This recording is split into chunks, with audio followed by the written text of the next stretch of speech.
Now, what I want to do in these few minutes is to draw your attention to some of our experience in Kerala in creating preconditions for the success of democracy. Not something that we have achieved, say, in our lifetime, but a striving that starts with over a century, a legacy of Kerala Renaissance. Let me admit,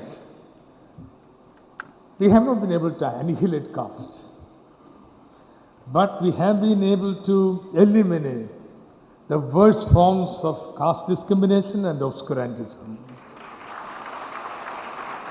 And we also have been relatively free from communal tensions and violence. In a democratic society, there is no place for caste. And there is also no place for political interventions on the basis of religion. That's what secularism is about. And I hope you all will agree that we are passing through a stage, a period of our history, when the secular fabric of the country and constitution is being seriously challenged. Now, second precondition would be the economic justice. Every citizen in a democratic society must be assured of minimum basic needs: schooling, healthcare, food, drinking water, housing, bare minimum necessities, to ensure that each citizen leads a life of dignity, once again mentioned in the preamble of the Constitution. Now, the success of Kerala has been precisely in this.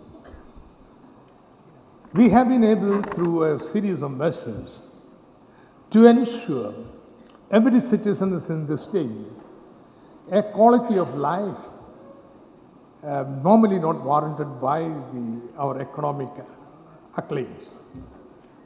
We are not very rich state, but we are assured everybody schooling, healthcare, housing, and so on, so that is reflected in the quality of life of the people.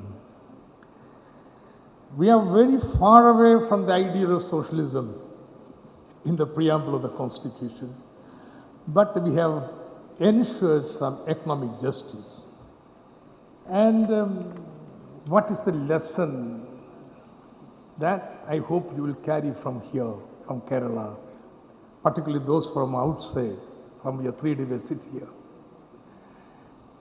Kerala shows that it is possible to provide everybody, every citizen, a decent life at the present level of economic development. The poor of our country do not have to wait indefinitely for the economic growth to peak and then the benefits to trickle down. They can be ensured today itself if there are appropriate redistributive policies, redistribution of assets through land reforms, redistribution of income through raising of wages, and public provisioning of education, healthcare, and social security. Now, what is parliamentary democracy? Till 73rd, 74th constitutional amendment, it was parliamentary democracy at the national level and state level, and then bureaucratic governance at local level. Now things have changed. At least constitution has changed. 73rd and 74th constitutional amendment has attempted to widen and deepen the democracy. Now, once again, the constitutional provision does not guarantee the outcome. We have made very serious efforts the last quarter of a century to make the local democracy effective. Now, Those who are from outside Kerala, I invite you to stay back home one more day.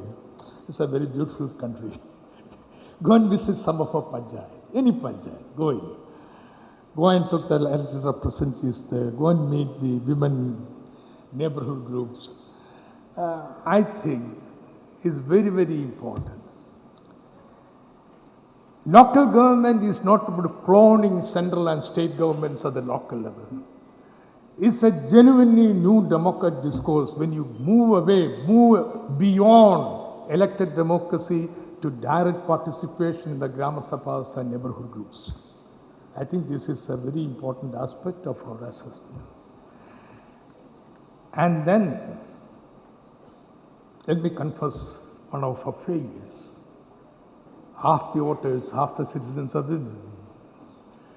And definitely, the condition of women in Kerala in terms of education, healthcare, and so on, are much better than men also. The literacy level or life expectancy of women are better than men. But once it comes to the status of women, where do women stand vis-a-vis men in the social status? There, Kerala is as backward as any other place in the country. This is reflected in the number of elected representatives at local level, where there is a reservation, and elected representatives at state level. And genuinely, if you want genuine democracy, I think it is very important in India to address the gender issue.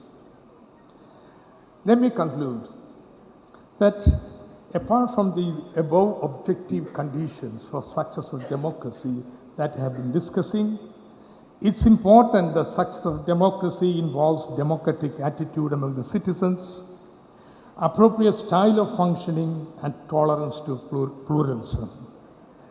Democracy is rightly stated by the organizers that democracy is a way of life.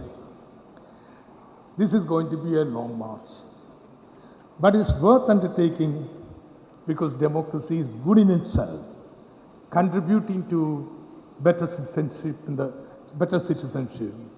And the long run, it also ensures better choice and better outcomes. I wish the National Student Parliament success in your 3-day deliberations, and I hope we also will learn from your deliberations.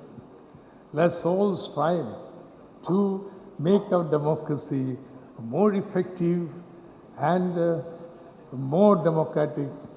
Thank you very much.